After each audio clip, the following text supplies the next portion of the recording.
here in the perimeter, there are no stars. Out here, we is stoned.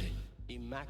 Hello and welcome. This is the C86 show. I'm David Eastaugh. As you know, we love a special guest. This week, it's going to be the turn of the singer, guitarist, bassist and photographer. It's the one and only Jennifer Precious Finch, who was or still is in L7, but has been in various other musical combos, including Other Star People and The Shocker. So this is the interview, which happened very recently, to find out more about life, love, poetry and all the other groovy stuff. Just a little bit of a heads up. We did have a little bit of trouble because there was a power cut in, I don't know, some place in the west of America. But and once or twice the sort of reception connection slightly goes down, but generally it's all very good. So look, after quite a lot of chat before the interview, we eventually get down to the exciting subject of the early formative years. Jennifer, it's over to you. I had so many multiple music awakenings, but I do want to talk about what the entry point is for so many people when you're talking about pop or punk rock or even David Bowie. Because we really did grow up in a time where you hit the lineage of marketing, like whatever the new record was kind of the record you knew about, particularly when you're quite young, right? You're looking at the advertising. And for David Bowie, for me, it was Lodger. Like, I love that record. It's just bizarre. And like his reading of Peter Wolf, things like, does that make sense? Or is that just a weird memory? No, But that's quite good actually. I mean, when he there's was in Berlin at like, Labyrinth as well, isn't there? After that, you were going into his 80s period a bit there, weren't you? yeah, my real first music discovery outside of maybe children's music or what was at school was we had a lot of Wild Frontier where the big businesses do whatever they want. I have no idea what happens with Sal. No. But I was saying that a lot of my first musical exposure was because of people having house sales, clearing their houses out or moving, and I would just get old mariachi records, blues records, pop records, early, really like the charging 20 cents for a record, 25 cents for a record. So Meters were one of my first bands, or Parliament. Fantastic. Very So, funky. yeah, very, very strange old very mix. But that was Yes. the way then. But Also, then, did you have any older brothers or sisters? I always find that these kind of people in your life, or sort of a friend's older brother or sister said, "Oh, listen to this. This will blow your mind." Did that come onto your radar at all? a good question. Actually, I'm an only child, and I think that I'm actually a time traveler who went back into the timeline and ate all of my older or younger siblings. To Yes. be, I would be an only child. Yes. Did you enjoy being an only child? Yes, it's very chic. I love being an only child. It was Yes. amazing. Well, well, sometimes, because people like me, I was the youngest of three. So, your older brothers would sort of give you a bit of a hard time and tell you to shut up or, punch you and say, don't cry, otherwise you'll never be able to play with us again. And so, playing football and things. So it's sort of, you learn to get told off a lot or be told, you're being annoying. So I suppose that's the one thing about being a youngest kid. I guess. I don't know. I don't think we do that to our children here. I think we teach our children to be respectful of family members. Oh, that's very impressive, actually. So Yeah. with your David Bowie, with your David Bowie and Lodger, that's one of his albums that, has some great songs like DJ and Look Back in Anger and Boys Keep Swinging. What was the track that particularly sort of sparked a bit of curiosity with that? Thank you so much. But I think that actually a lot of the in between tracks and the putting a record on and listening to it all the way through, and then getting older and being able to afford having a record player that would automatically bring the needle up and drop it back to the beginning. But yeah, Yes, Keep Swinging is a great song. that was always very good. And you would have been that age where you might have been very keen on things like films at that time, like Grease or Saturday Night Fever. Were they on your radar? Because you mentioned sort of Parliament and the Meters and funk like that. Were you a little bit excited by the disco world as well? Thank you so much for asking. And yes, I was always excited by disco and always excited by music, but I wasn't really part of it as a scene to understand like the context or the implication. And we also had a lot of very anti-disco movements here in Los Angeles, particularly moving up into the 80s, which now I kind of just recognize as white DJs wanting to get rid of black music. Yes, just casual Different, racism, really, wasn't it? just casual racism. That's okay. No, so where did they do the one where they blew up all the records on some sort of football pitch or baseball pitch? That wasn't Yeah, in. good question. I basically remember that, but I was so young and I didn't, I've always, I don't know if it was how I was raised. I just never really, I don't know, engaged with mainstream media that much. I really, talking about early influences, a babysitter was suggested by a neighbor when I was younger who babysat like all of his kids on the weekend. My father was an only parent raising me, so he really needed like he worked all week and needed a couple hours on the weekend off. So Vaughn, who was the babysitter, would come over and bring like B-52s and Ramones and like kind of child safe punk rock. And that was so fabulous and fun. And that was a huge influence and an awakening. Yes, but But then so you. early, I just didn't get into Foreigner or Journey or Van Halen or whatever was happening at the moment in the US. No, well, they were quite hard work actually. Though actually, I've heard a version of REO Speedwagon's um, classic done by a band called Cigarettes After Sex. I Keep on Loving You, and it's been redone in a way that's almost absolutely beautiful. And the lyrics suddenly seem incredibly poignant and touching. Whereas when you hear that bombastic, overproduced one from the original version in the sort of late 70s, early 80s, it kind of makes you feel a bit uncomfortable, doesn't it? And you sort of feel like, oh, no, I can't listen to that Well, again. I'm But sorry you feel so uncomfortable about music genres and production styles. I Nothing really makes me feel uncomfortable like that. Honestly, even I've never been a big fan of what we're talking about, right? But recently, secretly, I used to love ELO when I was little because the Starships. I don't know, something that probably had nothing to do with the music, really. And they were playing in Sacramento, California last year, and I got on a flight and went up there and saw them, and they were fantastic. It was a yes, great show. yeah, Just because saying.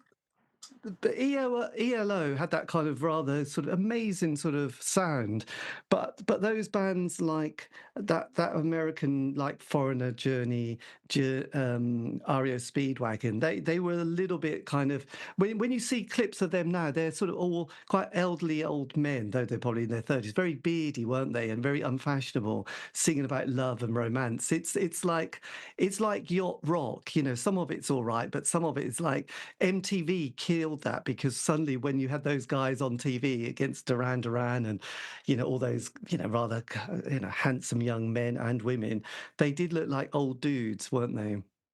I feel like they looked like old dudes even when they were at the height of their career anyway. I mean, they kind of always had that. But let me tell you a story. May I tell you a story? Yes, please do. Okay.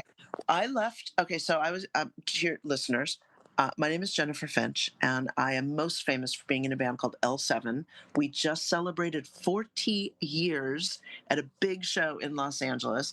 Incredible. Talk about little old men. Just kidding. And I had left the band for a brief time in 1986 because I wanted to explore new adventures. I was in a band called Other Star People Yes. out called Diamond in the Belly of the Dog, which you might be able to find streaming. It's a little bit difficult. But my point is, Roy Thomas Baker produced it. And Roy Thomas Baker was the producer of many of the bands you are talking about right now. And we he came to us and said we were kind of like analog little dance experimental band, and he wanted to, but we had a lot of very song driven melodies, and he wanted to elevate us, and we thought that was hilarious. So we went to go work with him, and front row seat to all of his production, everything that he has ever used on Queen, on Journey, all of it. And he was very open about his studio tricks and what he did. And One really funny moment was the boys in the band. We had two boys and two gals, and the boys were always like, "Roy, what did you do on the Cars record to make it sound so cool?" Or "What did you do on the whatever?" Right? And Roy would go, "Oh, darlings, that's not effect. That's just good playmanship," and would make them feel so bad. I've never seen anyone cut so deep as Roy Thomas Baker. But he also said that he ultimately regretted creating the power ballad, which we're talking about, right, with Journey, like when the lights go out in the city, that thing that I think you're talking about. Correct me if I'm wrong, with like the, ooh, that's so douchey. He says he's always regretted that he really was part of creating that and regretted it. I thought that was interesting. That's all. Yes, that's That's all. all. So then, just slipping back to the famous decade, that the 80s. When you got to 16, did you leave school at that point? Because this was kind of like, I suppose, 80, I don't know, 82, 84 time when you were sort of at that stage in life. Did you, or do you stay on to college and university or anything like that? Yeah, about when I was 14, we have the experience of what's called middle school, where it's like in between the younger kids and the older kids. Yes. Oh my God, you've frozen a bit. This is terribly tricky. I'm sorry. Should I start again? Let me know. Yes, just say that. When you got to 14, When I got to 14, I went to a big school, like a big local school that we call public school, meaning it's financed by the city. And I went into my homeroom, and instead of leaving school, I made everyone else leave so I could just have the big school to myself. wow, you have superpowers. Oh, I do. And now that I'm 59 years old, I'm literally invisible. Nobody sees me Don't anywhere. they? I could sneak in and out. I could rob banks. Mm, I could just take fast food off the counter and go eat. No one would challenge me. well, Literally invisible. that's brilliant. Well, that's happy day. That's good. That's your pension plan sorted. I mean, did you at that also that stage as culturally? Do you remember the Brat Pack films of that period? St. Elmo's Fire, Ferris Bueller.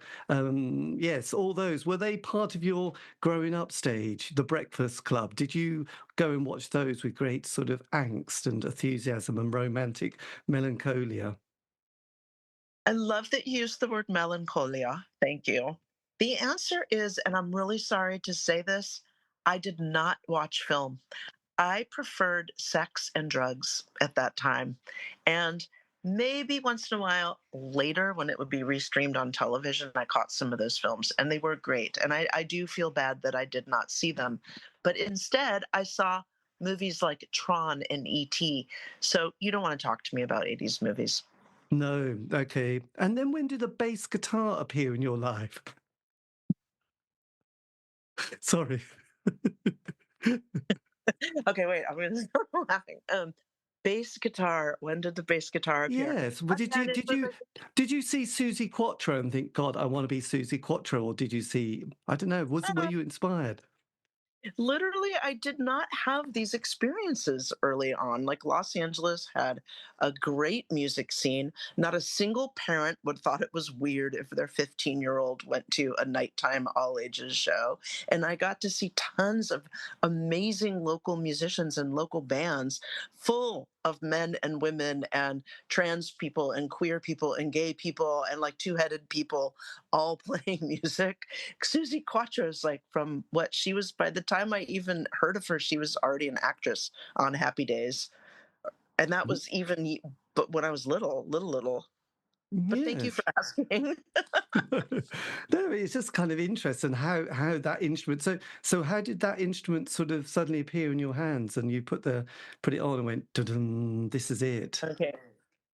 Da-dung. Okay, serious answer. I started as a guitarist and a pianist, and my first like adventure into being in a band was really experimental performance music. You would hate it, but it is an expression of the early 80s. I was in a band called and we would just go into parking structures and plug in equipment and light like barrels on fire and like hit car hoods with metal and would tell people we were playing in play until the police came and um, that is the kind of music I like. Right. Well, absolutely. Quite. Seriously, really, Yes. I value like risky performance, and this is a long time ago. It's not so risky now, but that kind of risky performance prior. I really I started taking music seriously when I graduated high school, which like most people would have been at 17, 18 on the same scheme. I think I was 17. Mm. And my friend Courtney Love, we were friends for years, who is later known as an actress and the singer of Hole, said that she wanted to do a musical project. And we got together with Kat Bielen, who was in Babes in Toyland, which is another excellent 90s band people should check out.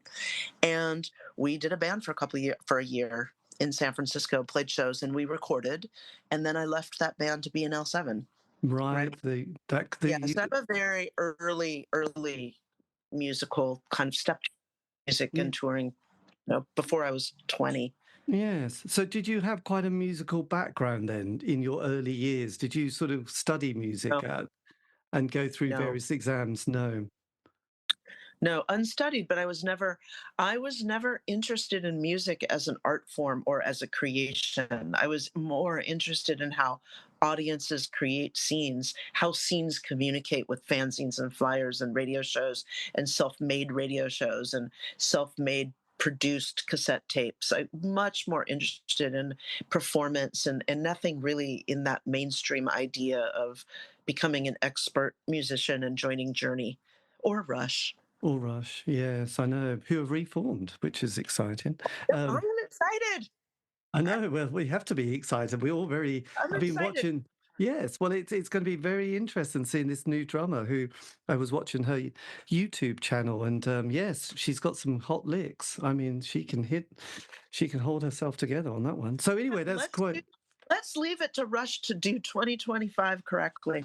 Yes, well, we went through a little Rush phase. I mean, that was a guilty pleasure, really. I also quite like I had an older brother who was into prog rock, so I did sort of ELO were in that collection as well as Yes, and Genesis and Wishbone Ash and Barclay James Harvest. So they were all there. Sort of, I indulged in that time, but that was the 70s when I was a young teen. But then, as the 80s, I mean, that was kind of an interesting world of DIY at that point, wasn't there? Because I found that during that point in the UK, we had like the John Peel show, who was kind of like created this kind of Right. radio show. Then we And had that's what your show three is named week. after, right?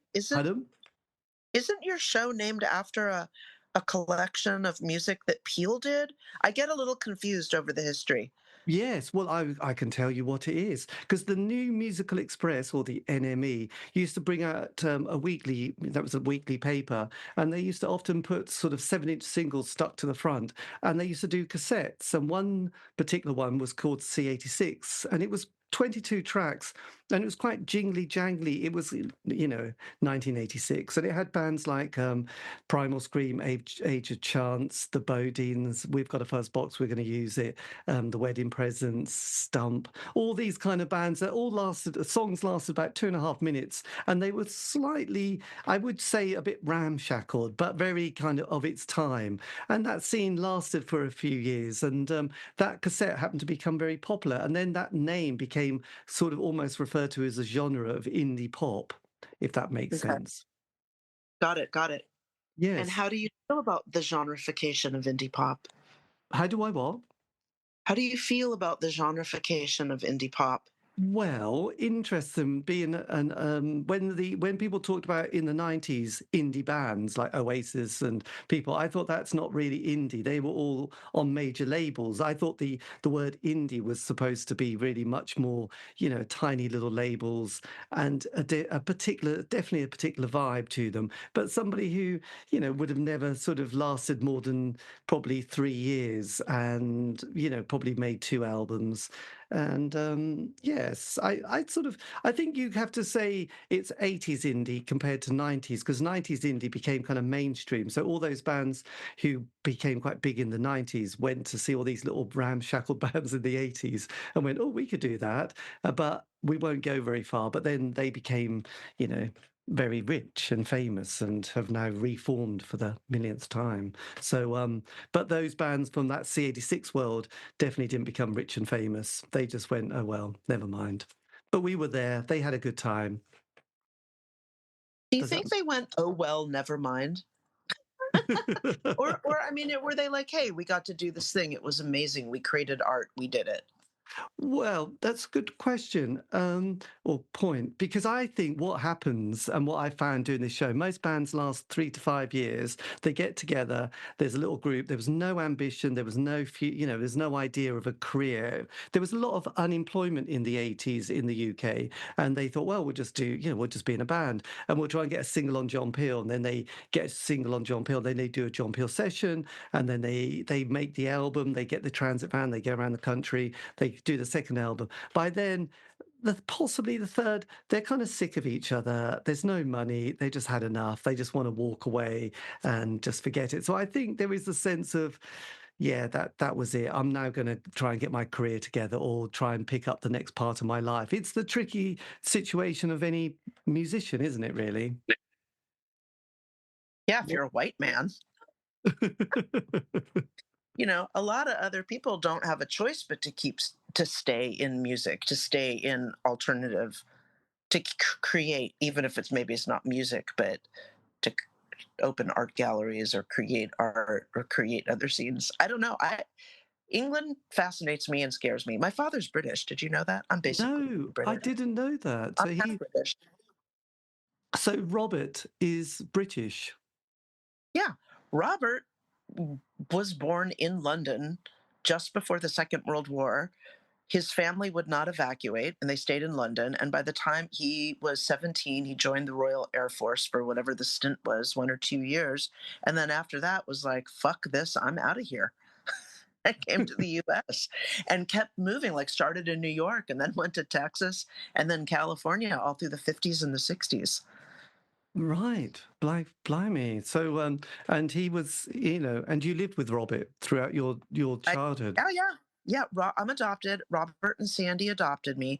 Sandy was having a lot of difficulty. I don't know what was going on, very hard to judge, but Robert got full-time custody.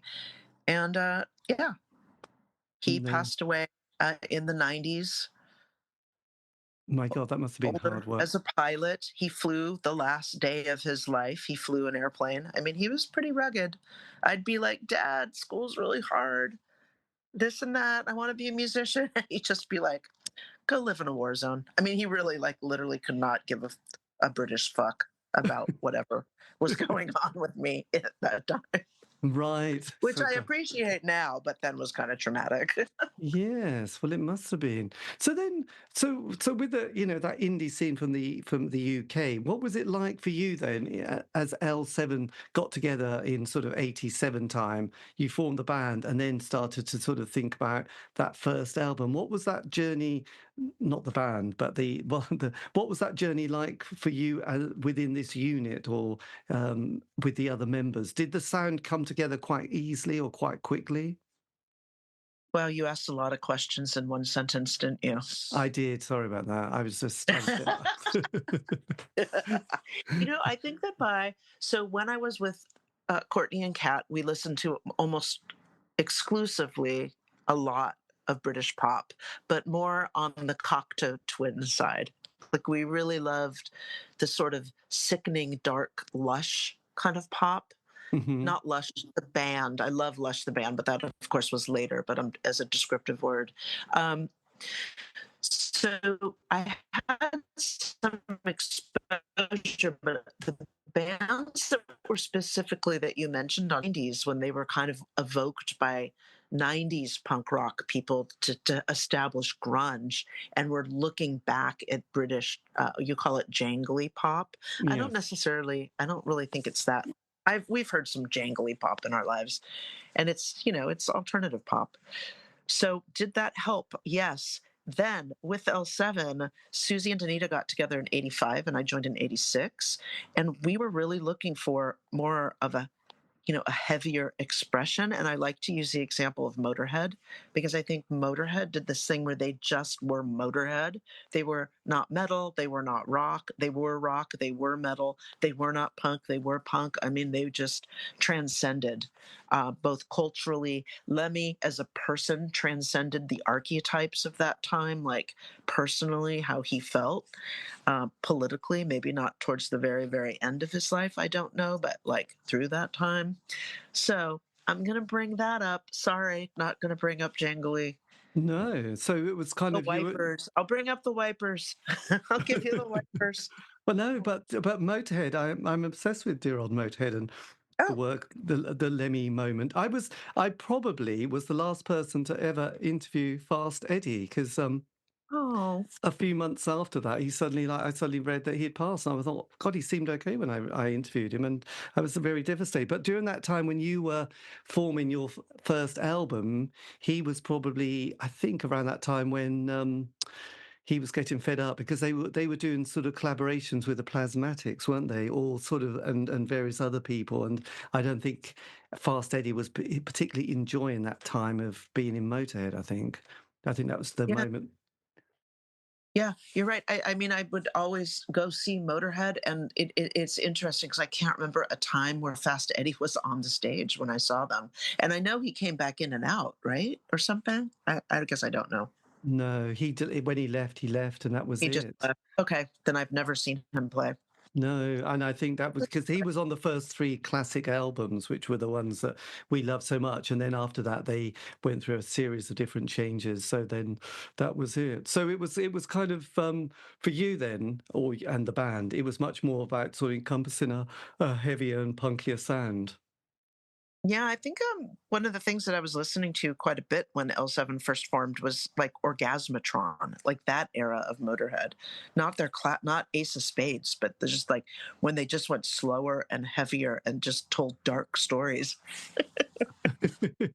Well, yes.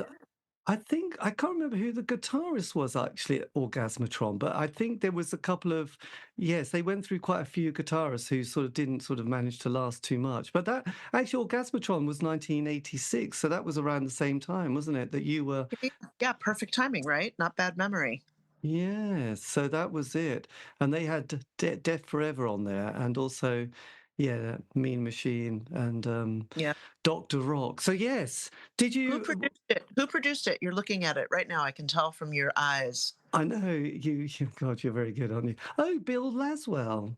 Okay, great. There you go. See, it all makes sense. The intuition all makes sense. Yes, but that's yes, it was obviously. So then after your first album, were you then surprised to be finding yourself with a follow-up album at this stage? No, come on. The thing was is like you're saying, I think I did this panel for I was a photographer when I was younger, and I did a panel for the LA County Art Museum, and it was myself, another guy around our age who was a punk editorial photographer named Michael Greco, and another guy, and I'm so sorry I can't remember his name right now.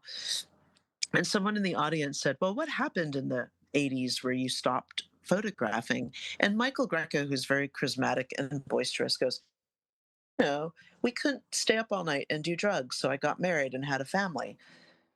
And I left punk, looked at each other, and we're like, "Did you leave punk rock?" No, we like stayed and started like Rock for Choice and Act Up and like got into politics and kept making music and kept making art. Like that trajectory wasn't an option for a lot of people at the time, if that makes sense. And I know it wasn't in the UK either. A lot of people had to stay and do other things, Yes. right? Well, I Don't you think, think? well, with a lot of bands, and I didn't realize when I first started how many bands there were from the 80s. One of the things the UK has is this social security system, unemployment benefit.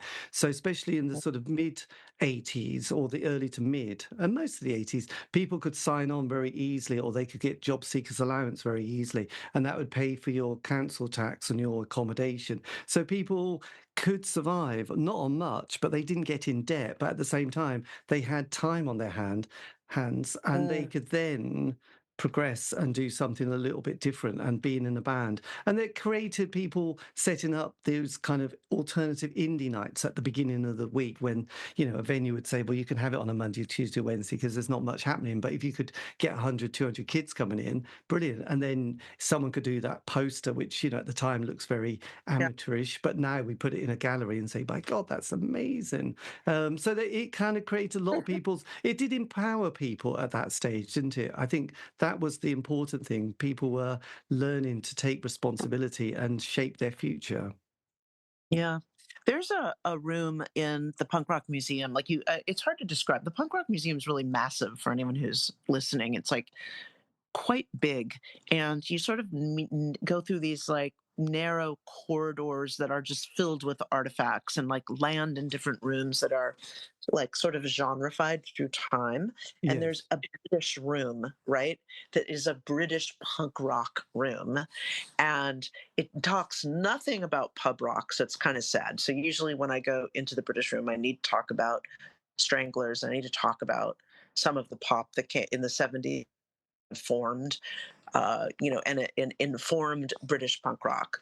Um, but it's crazy because all these bands in the wall are exactly who you would think, right? They're the Damned, the Clash, the Sex Pistols, all of them. There's more. And the really thing I like to tell the visitors as they're in that room is that all of those bands met in art school because the British government had plans and programs for people to advance through education. So in art school, whether it was the Damned, the Sex Pistols, Johnny and Sid met in school Yeah. prior to in a performance art style high school. Um, the Slits met in school, although they're a little bit of a different story because their parents were in bands. Um, yeah, the Clash, everyone met in school, and everyone in that room is, everyone wants this like the rebellion story of you're out on the streets and you beat in the pub and you're smoking cigarettes. Like, hey, let's start a band. But that like literally is not the story of punk rock at all. Mm. And even in the United States, at least 80%, it's like the Ramones kind of broke that. But like when you're talking about Blondie, the Cramps, the Dead Boys, Chrissy Hines band, why am I forgetting their names? The Pretenders, Devo, art school. Everyone met in art school. Yes, they were. B-52, art school. And before that, you had people like, yes, most people were the art school, that that kind of created that network of people who, yes, the kids at school who were a little bit odd and a bit different, and then they went and Mhm. yes, learned to paint, learned to draw. But when I was in London a couple of weeks ago and I saw the David Bowie archive, I also went to another museum which had about the Blitz nightclub scene from 1980 to 1982, Ooh, and that was kind of all that kind of slightly more new romantic stuff, which I wasn't into. But they were all, a lot of them were from the St Martin's School of Art and Design and Fashion, or one of uh, those art schools. So again, they doled up and they went to this club, and that was what they were doing at that particular age. And someone was spinning some interesting records, Dusty Egan, and yes, there was this scene, and people like Spandau Ballet, and then there was some photographers and some other people who, yes, created a career out of their fashion and their creative muse, so to speak. but tell me, what would be you don't have to tell me, but what would be sort of the difference of this Blitz idea in London? But my association is that nobody was from London. They were all from somewhere else, like Manchester, but I don't know what that implies. What, the Blitz nightclub scene? Did you say? Yeah, but so you're saying it was Spandau Ballet. Who else would have been associated? Like more commercial Well, there was people. artists? Or There was people like Sade, I think, was around that scene as well, because she okay, was kind of. They were living in squats. There was a lot of squatting in London at that time, and sort of certain areas, and it was just like people. There was two people, Steve Strange and a guy called, I think, Chris Sullivan, and he was also part in a band called Blue Ronda. God, I'm really having to think here. You can tell, can't you? I know. And they came from the Welsh valleys, small Welsh communities, and they were obviously very strange compared to everybody else who were going to be minors or going to sing in some male choir, but they had other ideas and they were slightly eccentric and different. But I think desperation is a very important part of creativity because there is no plan B. It was like, this has got to work because I can't fit into a normal life. And I think that's where people like Bowie and Lemmy, there was no plan B. It was like, it's going to be music and creativity. That's it. I'm not going to go and do teacher training college. Like a lot of the people I've interviewed have gone, well, went back to university and got a degree and went and became a teacher or some such thing. But some people, there isn't plan B, is there? This is the only thing I've got. So I'm going to desperately keep it going and find a way to make it work. That's amazing. I have a American very close relative, who has a double doctorate in law and teaches in Liverpool. Just want you Right. to. Yes. Well, But I did grow David, up with her. I was adopted, so I found her later in life, like about 4 or 5 years ago, was that, and she's amazing. She's brilliant. did you say that's your mum? No, she's a very close relative. I want to preserve her privacy because Oh God, it's yes, yeah, all me yes. to her. Let's Like all literally, I bounce into her life, and I'm like, "Hey, I'm this person, and we're related." Ha ha. To me, it's funny, but to some people, it's shocking. Well, yes, they could be a little bit surprised, I guess. Actually, yeah, that's it's interesting. Those kind of moments where people find yes get revealed, but then as the '90s progressed, I mean, because Courtney came to Liverpool, didn't she, for a little bit of time and stayed with Julian Cope, and she had that scene. Had she done her Liverpool trip before you met her? No, that was a little bit after. However, she lives there now. No, I didn't know that. Oh yeah, she's been in the country. She's not in Liverpool. She's in a different village. She's in a village 5, 6 years now. Yes. But I don't know whereabouts. But I believed she'd sort of relocated. And is she into horses now? I don't She's know. always wanted to be a village person. Excellent. Is that what you call it?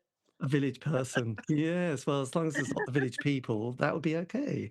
No, she's always wanted to like get dressed in the morning in some slouchy high-end designer and, walk down a promenade with like six Pomeranians. And by gosh, she got it. She got it. She became that Oh, the person. dream came true for her. Oh, I well, hope that's she writes nice. her fucking book. Pardon? I hope she writes her book. Well, absolutely. I mean, talking of exciting things then. So, what happened for me then? A little bit of the narrative. This is my take. So, between 83 to 87 was the indie pop period of, basically it was the years of the Smiths. So, they were there and they created quite a scene, and Morrissey was quite the character.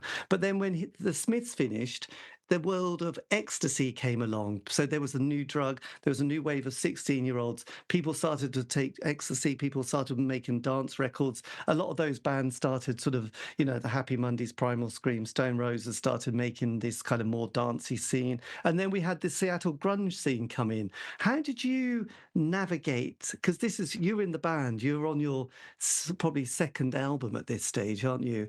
And a lot of music is happening. Suddenly we had Sub Pop 100, then Sub Pop 200. We had Tad, we had Nirvana, we had all this kind of exciting music. But you're there, you're on stage with the bass. How do navigate your next move and album? For us, it was very specific. We were feeling very lonely in Los Angeles with this dying punk rock scene, dying hardcore scene, dying art scene. And we could see that something, it was everything. That's a really great thing and not so great thing about music back then is I don't know what's the right word, geologically based. Like it was based in a city. So we just dedicated ourselves to getting up to Seattle and Portland, Oregon, which was part of it, and playing shows up there as much as we could, getting seen by Sub Pop Records, who did Sub Pop 200, was released by that point. Nirvana's Bleach was released by that point. I believe like Sonic Youth had done a split single maybe with Nirvana. Green River was released for anyone who's sort of deep into that scene.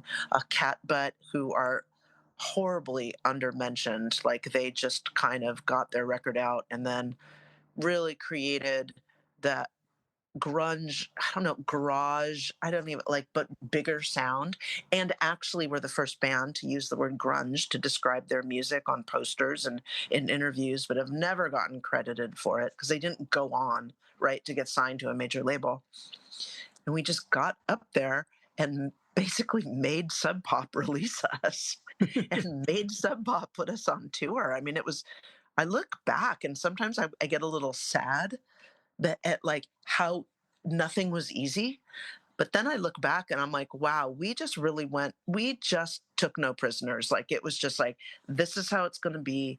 And this is what's going to happen. You know, our first record was on Epitaph, which is the label of Bad Religion. For anyone that's into that scene, that we were one of the first bands released. Like we, other than Bad Religion, we were the first band on Epitaph.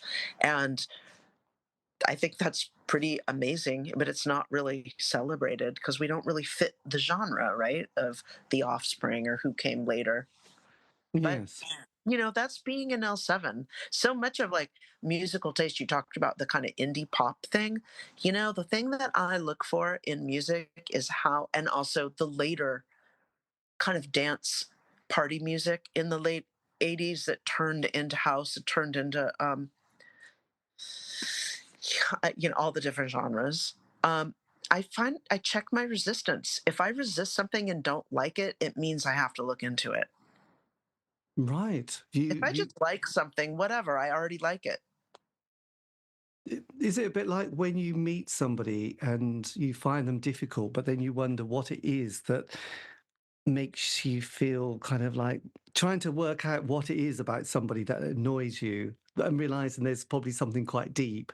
Is it something that they do that is something that you're aware that you also do, which is kind of irritating? I don't know. I mean, it's just interesting, isn't it? Those kind of points in life at times of Yeah, yeah. I think that people don't bother me. Like I really, I mean, oh, you've frozen, or you've gone blank. Oh, you've gone quiet on that one. how about this? Oh, good. Yes, people. You said Yeah, people yeah. don't bother you. People don't bother me. I just understand that people are having their own experience. And even if it somehow feels directed at me, it is not about me. So if it feels dangerous or weird, I'm just not going to engage. But most of the time, I can clock people that we share values. So I'm not really going to be that attracted Yes. to the same value system as I do. So it's a little bit different. Yes. And what was your relationship with Hole at that stage in the sort of early 90s? Yeah. So Courtney and I have always been incredibly supportive of each other's music. I just knew we couldn't be in a band together. So it's even not like a dramatic breakup with Sugar Babylon was the name of the band that we were in together. So it wasn't like that dramatic, but it really was. I had to go. They tried to, Janice Tanaka ended up stepping in, who also stepped in for me with L7 a decade later. Um, and they just couldn't get it together. And Kat went and did Babes in Toyland, and I was already recording with Epitaph by that point. And Courtney started to understand, I think, that she needed to take all the aspects of being in a band seriously. I think that first she just felt she could be this rock star, fly in and out, and everything would get taken care of for her. And she quickly realized that she needed to be the one to bring the structure. She needed to be the one to put people together in a room. She needed to be one to book the rehearsal, and she needed to be the one to show up on time, which is what Kat and I kind of was talking to her about back when we were in a band together. And so I did the first whole photo session. I was a photographer back then. I did their first session. I photographed their first show. And when L7 and Cat Butt did a national tour in 1989, we ended at a club in Los Angeles called Raji's, which is like a famous kind of skunky dive bar. And Hole opened the show. And that was their first sort of major coming out show. So Right. I feel very much a part of Hole. They are a fantastic fucking band that often don't get recognized for their musical contributions because of the drama and the glitz and all the context and all the other stuff. But their records are amazing and are totally worth a second listen for anyone, or first listen if you haven't heard them, for anyone listening to this podcast. Well, yes, absolutely. Well, it was quite interesting because I did an interview with Patty Mhm. about her life because she'd heard of the C86 show. So when I contacted her, she was really like she knew all the names on that album, and I thought cassette. And I thought that's amazing, and yeah, it was just interesting. And obviously got the watched the film and got the book and everything like that. So that was quite something. And then there's a chap who's making writing a book about Kristen Paff, isn't there? I feel like that's been going on a really long time. Is that still in the works? That's still on the works. He's still trying to write this book, and he's got a Substack kind of page with all Ah, this stuff, which has got yeah. her bits and pieces. What was it like that kind of? Because it seems quite a ferocious cauldron of kind of emotion and stuff. It sounded very busy. That's putting it mildly, really, isn't it? To Hole's contribution? Well, no, with Patty having problems in the studio, and then Oh, yeah, it's such a great 90s story. If anyone just wants to experience a an extreme version of a 90s being in a band story, definitely grab her book. The doc is okay. Melissa's releasing a book in March of next year. She just announced it. Melissa Alderhoff, am I mm, saying it right? Her I name. think perfect. Beautiful woman, very smart. Be great to read her book. Different perspective.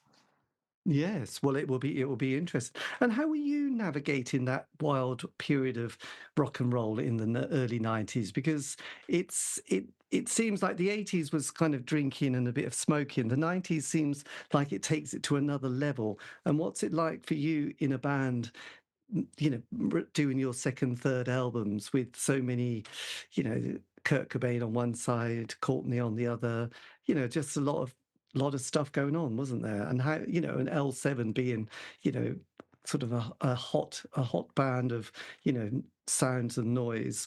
I just wondered how you were managing to navigate your journey. I'm going to start with a different story.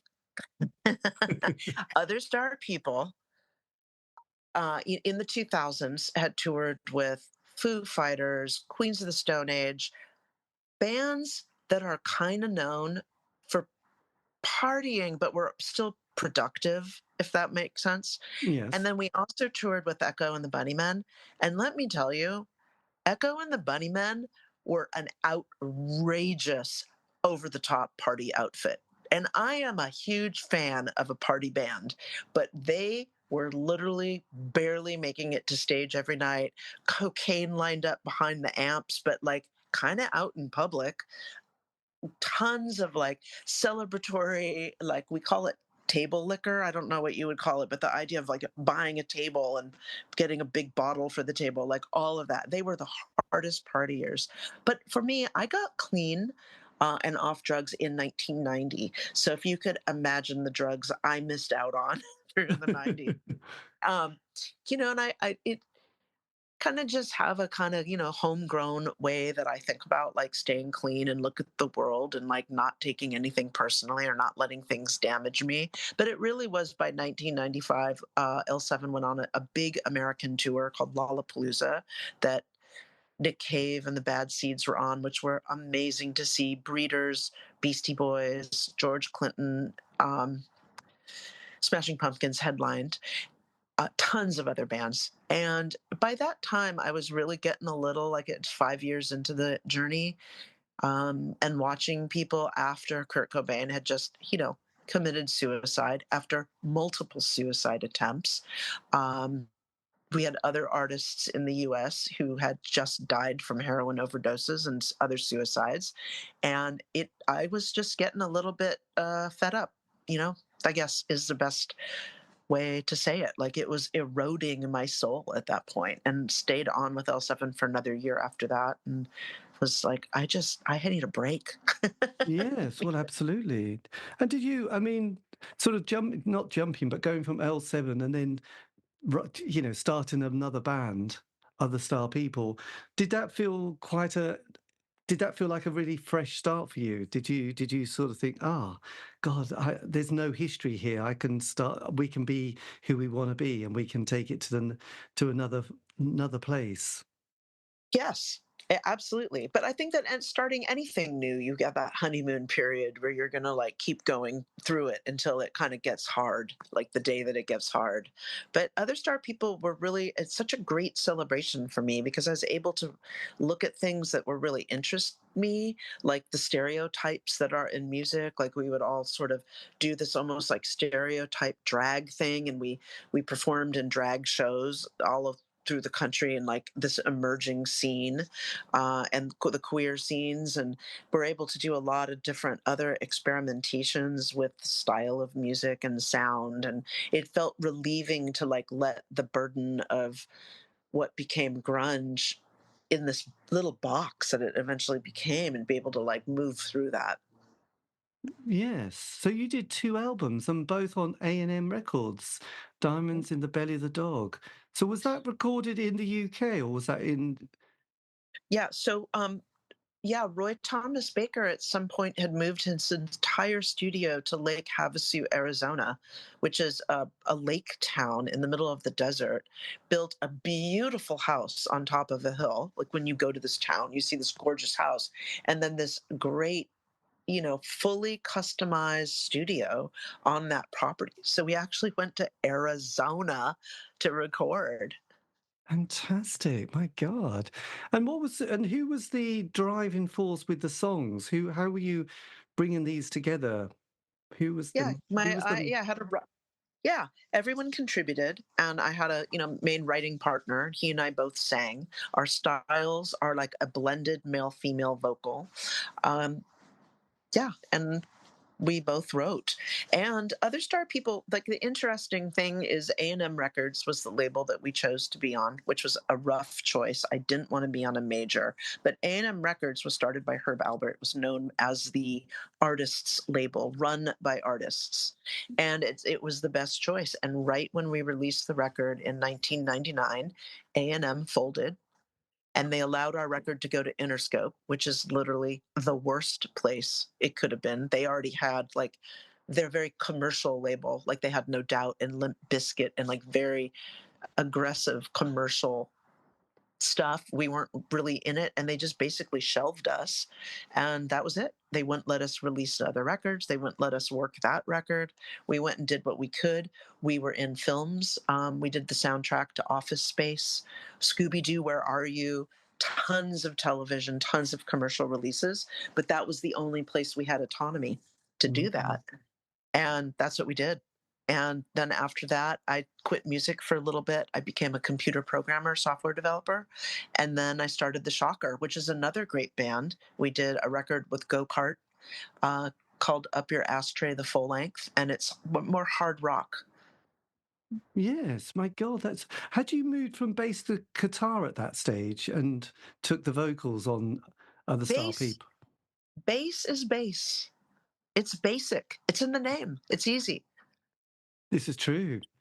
It's true. And vocals, I've always been a vocalist. Even in L7, I have songs that I'm the vocalist on. And to see L7 live, I do two or three songs solo that I sing and wrote.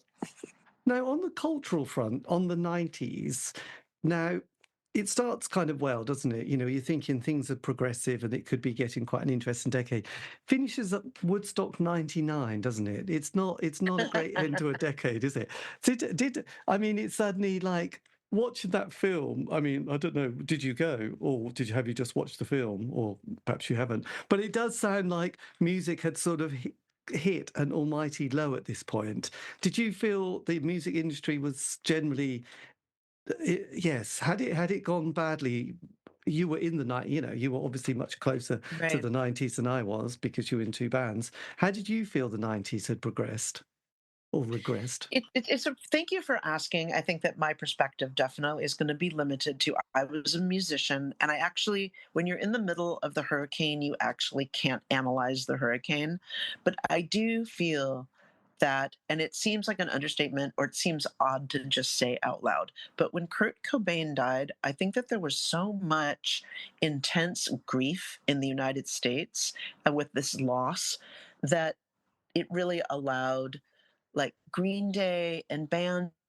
I love Green Day, but it allowed a type of punk rock to come up in the US that just felt a little safer and more mature and more like they weren't going to go top themselves in their guest house, and that they weren't sort of talking about not feeling ill, like feeling ill or injured or engaging in this sort of off the grid kind of thing that Kurt and I think Courtney and Nirvana, the members of Nirvana and the members of Hole, were trying to say about popular culture. And I don't know if you do you know the expression the Kurt Cobain parody?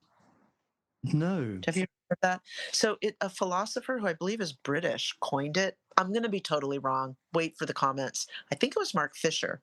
Do you know who Oh, his yes, I've heard of Mark Twitter, yes. Yeah. And it's really about Kurt Cobain thinking, and this is fine because it made sense in the time, of going on to MTV to complain about MTV, but not really knowing enough about capitalism to understand that MTV needed rebels to. To push against it to be stronger in other areas. So it was kind of like taking advantage of that style of rebellion. Where you could say against it is really easy to say something like Riot Girl. Do you know that movement? Yes, Bikini Kills, yes, and Sure. Yeah. For your listeners, there was a movement of girls and women that started bands. And a lot of times it's not really examined that their philosophy was not about like feminizing music or looking a certain way or playing a certain kind of music, but it was economic in saying we need to start our own mechanisms outside of major labels, much the way you could say Fugazi or Ian MacKaye or Discord Records were doing, that we need our own external outlet that doesn't partner with mainstream, that doesn't partner with corporations, and create a whole economy. And unfortunately, I think that was a heavy burden to pull after Kurt Cobain died and everyone was into Green Day, and it just didn't. And a lot of these smaller labels were getting pushed into sort of mainstream money. Um, so, in saying that 1999 was the end of grunge, yeah, I think it was put to bed. But I also think by 99, and if for anyone maybe who's, I don't know what the age of, maybe they were 18 in 2001 in the US, they were listening to Limp Bizkit and No Doubt. And Limp Bizkit kind of represents the I'm sorry, ultimate masculinization of that kind of rock. I'm not saying anything against them. I even listen to their songs. I don't hate them, but I am saying it was very, very, very stereotyped, right? And then we all know Gwen Stefani, who's just like basically a suburban kooky Christian who came up through the 90s and just kind of said she was into all this stuff and really ultimately runs like a Christian prayer channel now. Bless her. I am so supportive of her. But that was what really, I think, killed grunge. Yes, well, no, it's interesting. Did you also feel, because the economy was doing very well and there wasn't a huge amount to rebel about, that there was a sort of a safety? There wasn't Vietnam, there wasn't, I don't know, the threat of nuclear meltdown at that point. Things felt safe, so people didn't have anything to feel scared of. And thus there was this phenomenal hedonistic time that, boys acted as they did. Even women were sort of giving away everything about themselves in this kind of weird and wonderful world of especially Mhm. at that festival. Was there a sort of a lack of any threat to their lives, which is probably very different to what it feels like in America at the moment? No, I think both bands represent a type of upper middle class that doesn't even exist anymore in the US. Like this idea that you could wear like short pants and look like a skateboarder and like run a mechanic shop and be quite successful, or there would be like a television series about your tattoo store. There was just a lot of this kind of, it all ended right in '08, in the US when the banks collapsed. And I think there was just that 7-year run that is so interesting. A Yes. lot of times people look at me and I get it. I'm of a certain age. I have a certain experience. I'm associated with certain stuff. You want to know what Bowie record or Clash record, but really like a lot of my musical tastes really developed in that 2000s time. Some of my favorite records musically came out then, like My Chemical Romance and Thrice and a couple other bands, because I think they went through everything they had to go through to get and '08 just ended it all. So I think a lot of those last independent and commercial, some commercial expressions at that time up against Limp Bizkit, and no doubt, are the most interesting to listen to. Right, I need to go back and discover the O years, really, don't I? I think by then I'd got completely lost of what direction music was going in, and now it's sort of there's some kind of interesting It's bands in the UK like it's delusional in that time. It's delusional, and I love it. It My really Chemical. is. Like, go back and listen to some of that stuff. It's just crazy. So you recommend My Chemical Romance? I do. I would. I would recommend jumping into. I mean, Black Parade is the most commercial place to start and probably their most famous, but they have some, great tracks that they have done considering it in the context of the time. Yes, I interesting. consider The Clash great in the context of his time, and Bowie in the context of him removing himself from the timeline, where the Clash were establishing themselves in the timeline.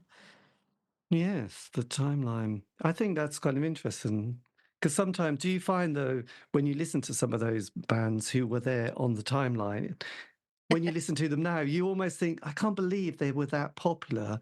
That it would only have happened in that moment. It wouldn't have, those records don't sound good outside that context. I don't know.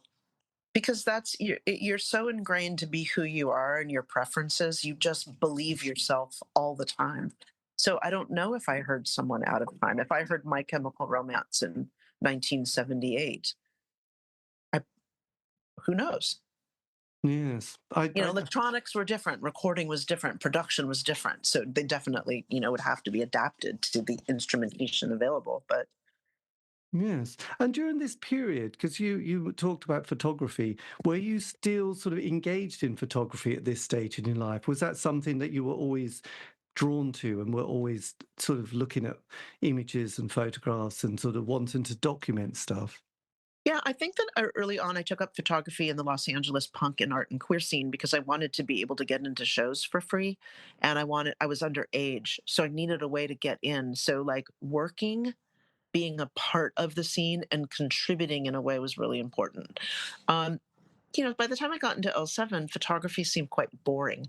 Also, I lived through the difference between having a pit where there's a guarded area for live photographers versus having to go into the pit, onto stage, climbing around. So, there's this difference you could notice in live photography from, I'm going to say my generation, whatever, whatever it would be pre 95 or 92. I don't know when it happened. But, when L7 played in Seattle for the first time at a huge venue with, an 1,800 capacity venue, it didn't fill, but there's a lot of people there. There wasn't a barricade.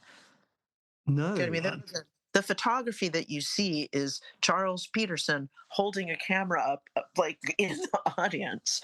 And I think that that was like really a last generation of true, the captive of the energy between audience, who is literally, I feel, the creator of music, and musicians who are just lucky if they get to evoke what the audience wants to hear. Right. My God, that's very. I hate photography. I hate photography. I think it's stupid.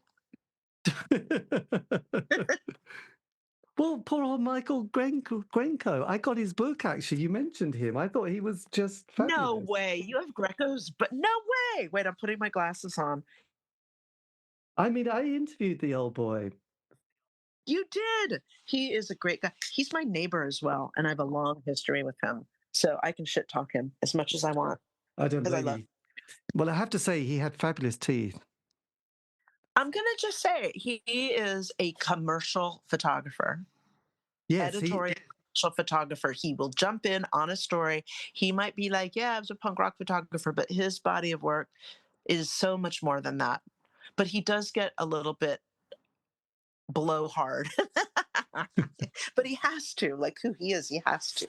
He Well, has to I stay. did the interview. Yeah, I did an interview with him because of that book, and it was like, my God, and he was like, it was very much like, I'm going to be a commercial photographer. There's no money in punk rock pictures. I'm just, but Boston obviously was the place that he was there when all these bands came through, and he Sure. just took the photographs, and it is a great book. So when you mentioned his name, because I've done a lot of interviews with photographers from sort of, Do yes. you? Yes, I've done a lot of these. There was obviously the usual one. There was this one which was very good, Texas for a Reason. Wait, hold on, hold on, hold on, hold on. Oh, I've never seen that one. Who's the photographer? Pat who? Um, Hey, Pat. Forward by. Okay. Oh, it's a collection of photographers. no, That's so no, great. it's just him. No, don't let me talk. Why are you letting me describe things? It's a great cover. Yes. Well, anyway, he did that one, and then there was dear old Bob Grewal, who I did an interview with. He was good, Oh, Bob. Bob. So there you go. And there was quite a lot, Oh. and Kevin Cummins in the UK, which was always very good. So, yeah, I I mean, L7 just played a cruise last year, like where they have 20 amazing bands on the cruise, like Social Distortion and X, and it was a garage rock. So Lords of Altamont were on, who are amazing, and so many great artists. And they had a gallery show, and they were selling Bob's work, and I didn't know how I felt about it. I was like, right. this is weird. I'm on a cruise, and they're selling Bob's work in the gift shop. And Okay. what is a cruise? What's it like for a band on a cruise? By the way, Well, cruises come with a reputation of being like for older people that want to take vacations but don't want to have to really make an effort. So it's always kind of critiqued until you actually get on one and you realize, oh, they're kind of fun and whatever. And like really, you just roll out of bed and bands start playing at 3, and you can see like 5 bands a day, and all the bands rotate between being on the bigger stage on the deck, which was incredible, seeing the Super Suckers on the big stage on the deck, to rotating down to smaller, tiny, like cocktail style venues, like lower in the lower decks. And it was just fun. And there's activities. I like an activity. well, absolutely, absolutely. Was this Little Stevens sort of tour you did? Mhm. Are you vaping? Are you No, holding a oh pen? no, God, that's a pen. God, I don't Oh, vape. okay. I couldn't see it. I'm a committed asthmatic. I couldn't vape without. No, I never even smoked. By the way, God, this is so confessional, isn't it? But no, I'm just a nervous person with a But what pen. have you done? So then, What have you done? what happened? Yes, this is true. So the Shocker. This is an interesting period as well. Did you enjoy this experience? Loved it. The Shocker has done. First off, the record's great. If anyone just wants to go, I mean, it's just available. I think it's free, even as an option on Bandcamp. If you go to my Bandcamp page, I don't really know. Hey, if there's anyone out there who can help me with my Bandcamp, let me know. But the Shocker, I mean, so many highlights, but one of the most amazing highlights of the Shocker is that we were invited by a small group of music fans in Turkey to do a DIY style tour of Turkey that was all female run. So promoters, club owners, everything. And so we got to tour, predominantly Muslim country. Like once you leave Istanbul, it gets really real in Turkey. And we just had the most incredible time of playing in like village fairs, like out in the middle of like the bazaar, like with goats running in the audience and people hanging off the kiosks, and like the whole village learned songs because they wanted to greet us. They thought that's what you do when they didn't care the genre. Like we were just like, they are going to kill, we are going to die today. And it was such a different experience. It was so beautiful. The police in Ankara tried to set the show down, and one of the gals that ran the show's father was in politics, and they brought in this big political issue over, freedom of speech and of wear. And um, the police tried to keep us out of the venue, and the fans lined up and walked us in. It was just really incredible. I'm Yes, crying. that must have been one of the highlights of your life, I would imagine, seeing such Yeah, a and so many cultural. L7 highlights as well, but that was really exceptional. Yes, and that was probably you were probably much more part of that project. Well, you're probably part of all the projects, but anyway, the shocker No, I was part of all the projects. you, but the shocker must have felt like very much, a nice, not nice, but yeah, a kind of a project that you were really driven by without any history with a Yeah, group. I think that with L7, I was really yeah, I really wanted to be in a band where all the people in the band contribute as a band. Not like what people call bands today, where you hire some extra musicians for a couple of years and you say they're in your band. And I really thought that L7 would be able to do that for me. Like I was a writer, I developed business models, I helped manage, I booked for the first couple of years. They were my contacts. And I got to work with such incredibly talented women in Danita Sparks, Dee Plackus, and Susie Gardner. They are incredible writers and visionaries and artists themselves, and their backgrounds before L7, during L7, and when L7 took the break. They are incredible, incredible people. But I really started to realize that in the mainstream, no one looked at the bass player as, they still want what I'm just going to say the sacrificial lamb of rock and roll, where it's the singer as central figure and everyone else supporting that narrative, almost like you could say a triangle or a square, or however you want to look at it. And I just wanted to remove myself from that and see if I could create other star people in a of more of a band where each member was interesting, each member had their story, each member had a section of the album artwork, because we did albums back then, and then the shocker was the idea of being a rotating group of artists and musicians who wanted to like step in and play and perform, and I got all of these dreams, all of these things happened.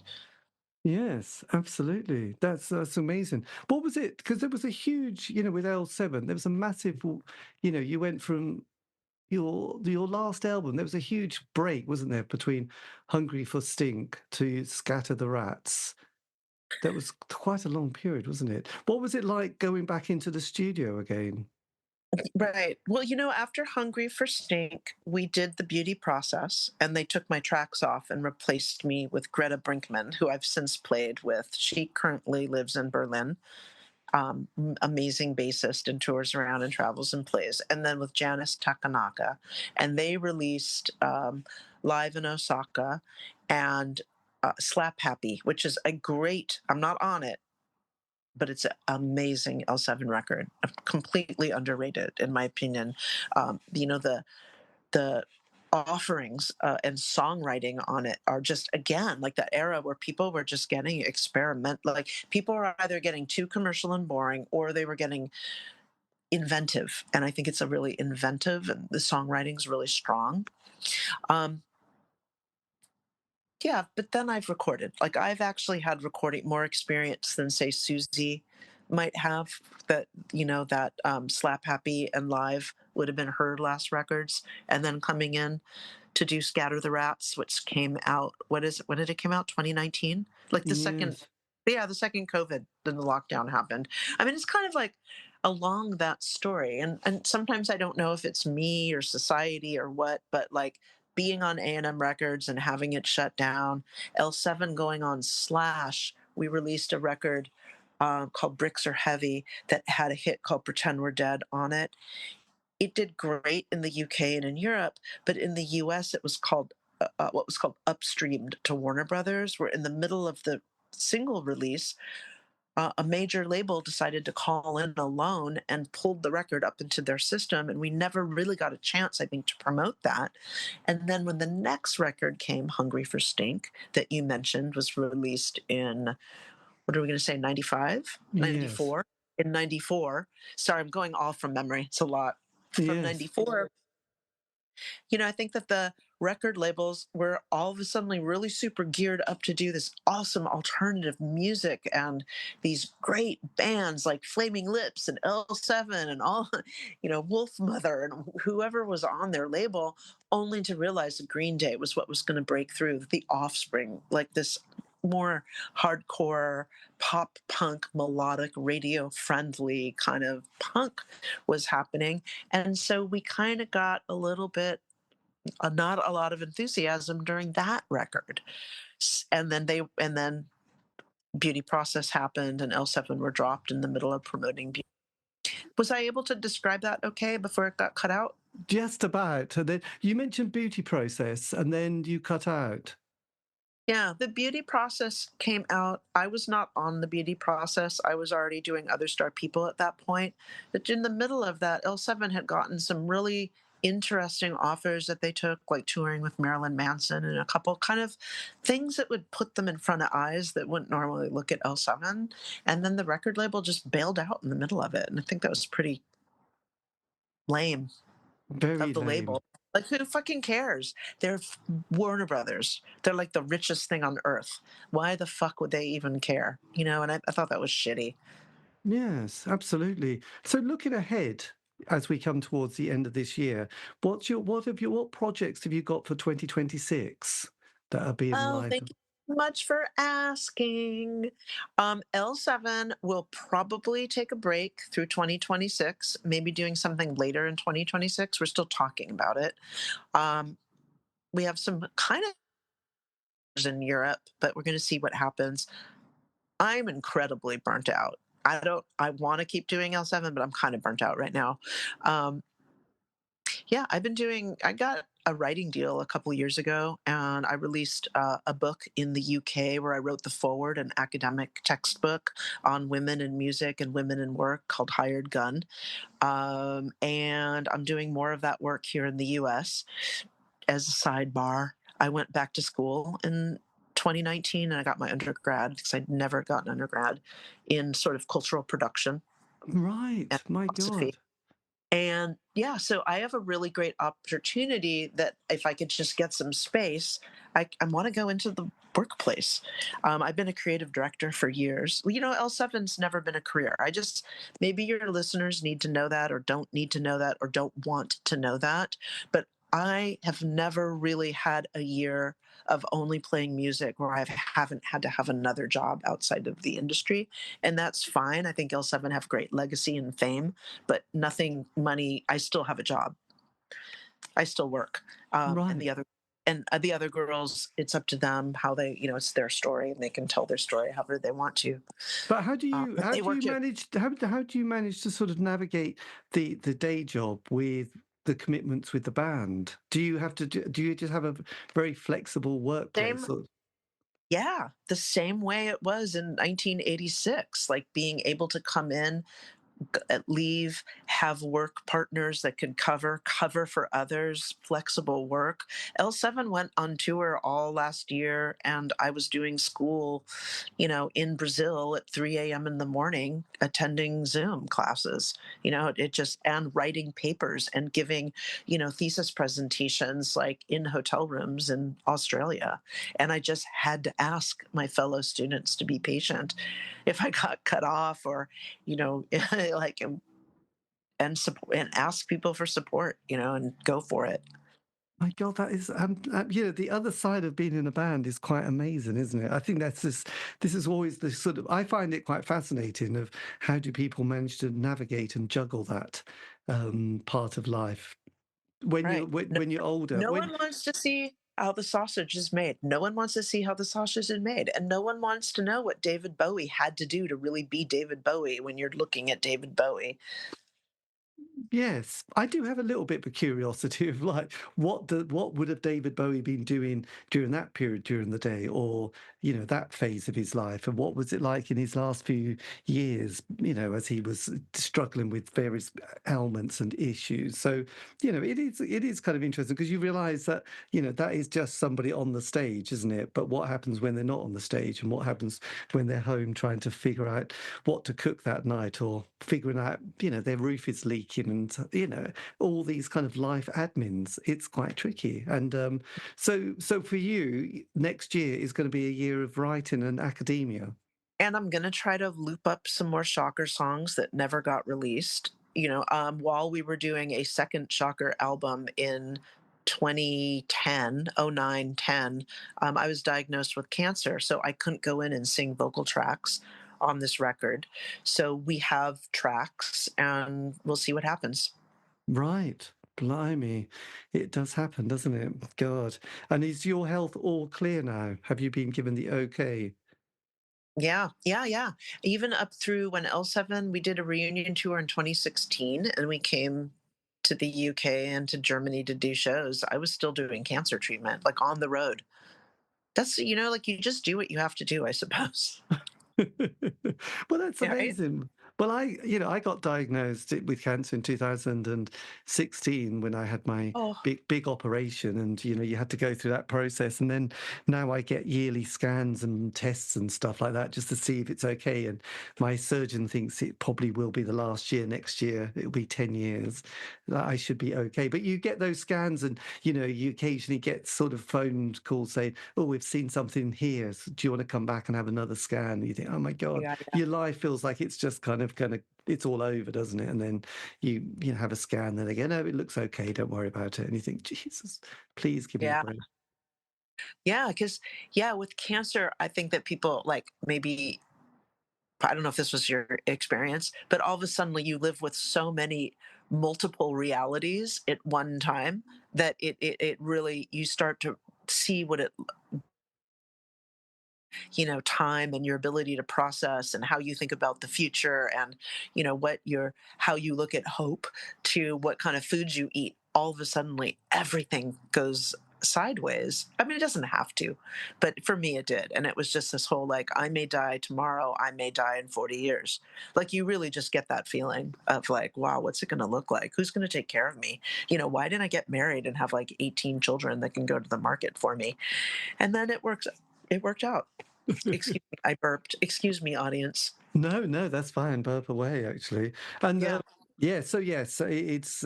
I think for me, I just didn't want it to be that this is the part of the journey which I hadn't planned on quite yet, and I just kind of thought, oh God, I don't want to go through, just an inevitable period where there's just going to go down, down, and then it's over. So luckily, it hasn't. It was just like, oh my God, we've been lucky, we've caught it, we've done the surgery.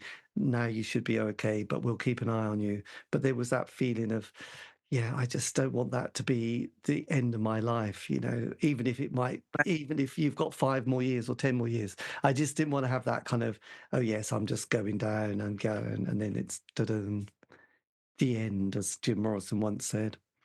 So, No, I get it.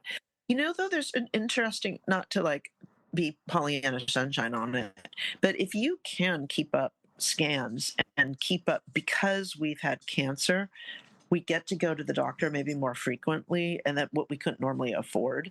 And I think, oh, there's a dog barking. Sorry, audience. I'm going to yell at a small dog. Don't listen. Eli, no barking. Come yes, here. He really needs to tell me. perhaps But I think that it like it's actually it helped me take care of myself better over time. And I feel much better than most people my age because I am baby's first cancer, I started to take it seriously and exercise and eating better and drinking water and sleeping became a priority. Yes, absolutely. And avoiding ultra processed foods, which, obviously you think, no, I'm not going to eat that stuff. I'm not going to eat that. Yes, I'll start sort of consuming better and looking after myself. So yes, it could have been a blessing in disguise, but it felt quite Yeah. hard at the time. Yeah, So no, yeah. That left such as life.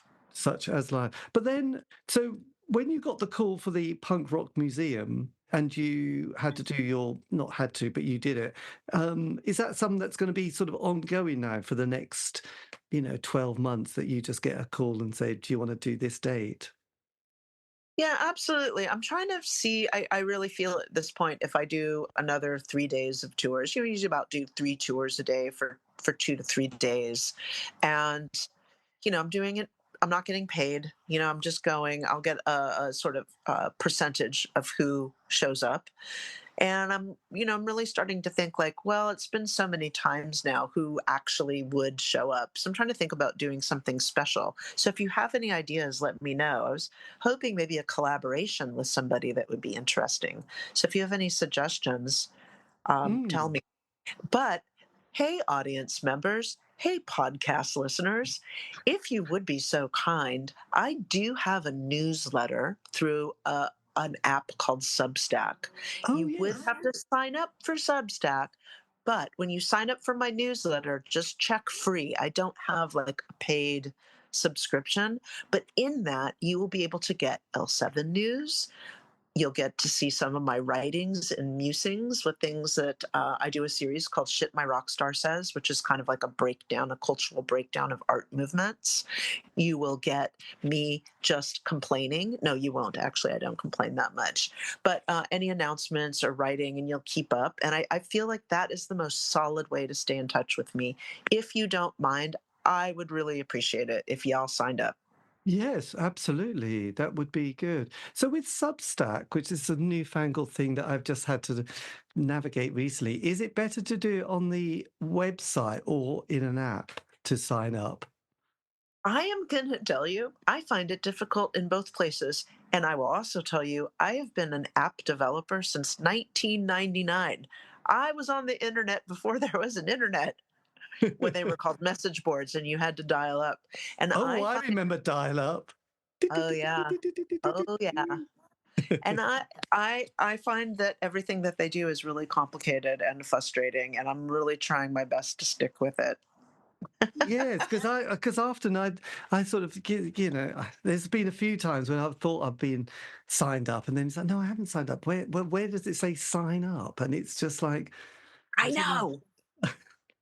Because I've got your page in front of me now, and I just think, well, do you upgrade? Do you just push upgrade? Oh, No, don't push upgrade. Don't push anything. I don't understand how they do it.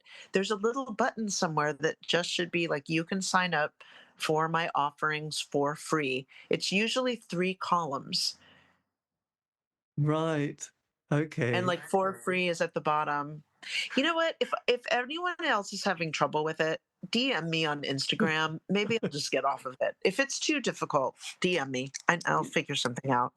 No, I'll try, but it's just one of those ones where, yes, I've tried to navigate it. There's just another load of usernames and passwords you have to create and remember, which is like, give me a break. This is too much, I know. I know. The secret to life is having your own mechanism for your passwords.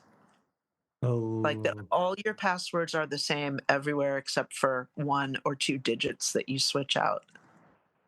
yes, I know, but it's I would be more secretive, but then I'm afraid everyone would break into my PayPal account and take my 18 US dollars that are in there. Yes, well, hopefully not. But look, well, thank you ever so much for this. This has been amazing, and I'm sorry about the beginning with your internet, but at least, well, not your. I think it was your power cut. But anyway, it should be okay. But this has been Yes, amazing. Thank you ever so much. of course. And thank you so much to your listeners. And please let me know if you need a voiceover or we need to just do it again. I'm Ye- fine. I know okay, this is a little weird. but Yeah. no, that should be all right. But it's good. But I'll let you have a nice day. I'll go to bed now, and bye. Yes, go to bed. I'm going to go have lunch. Okay, take care, and Bye thanks bye. again. Bye-bye. Yeah, thank you. I appreciate it. Bye. And that, dear listener, is the end of the interview. A massive thank you to Jennifer Precious Finch for giving me the time. Sorry about a few of the glitches we had with internet connections, but we were a very long way apart, and I thought we did quite well. Anyway, this has been the C86 show, David Eastaugh. So if you want to contact me, you can just go to any of those social media pages and do C86 show. And all these interviews have been archived on Spotify, iTunes, Podbean. It's true. Have a great week. Stay safe.